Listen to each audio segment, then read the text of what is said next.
Radhe Radhe viewers, welcome back to my channel. আজকে আমার ছাদ বাগান থেকে হারভেস্ট করলাম কিছু বরবটি, কিছু লেবু আর কিছু ঢ্যাঁড়স বা ভেন্ডি। ফ্রেন্ডস, আমরা বাজার থেকে যে সমস্ত শাকসবজি ফলমূল কিনে নিয়ে এসে খাই সেগুলোতে প্রচুর পরিমাণে কেমিক্যাল ফার্টিলাইজার, ইনসেকটিসাইড এবং পেস্টিসাইড ইউজ হয়, যেগুলো আমাদের স্বাস্থ্যের জন্য খুবই ক্ষতিকর। কিন্তু যদি কিছু কিছু শাকসবজি এবং ফলমূল আমরা নিজেরাই বাড়িতে গাছ লাগিয়ে নিতে পারি, তাহলে কিন্তু নিজেদেরকে কিছুটা হলেও এই ক্ষতিকারক রাসায়নিকগুলো থেকে মুক্ত রাখা যায়।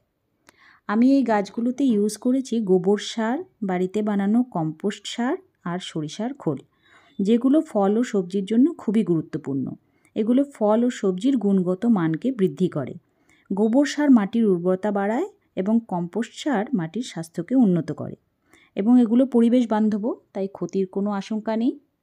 তো ফ্রেন্ডস, আমার এই গাছের বরবটির রেসিপি আমার ইউটিউব চ্যানেলে রয়েছে, সেটার লিংক আমি এই ডেসক্রিপশন বক্সে দিয়ে দিচ্ছি, যদি আপনারা মনে করেন দেখতে পারেন।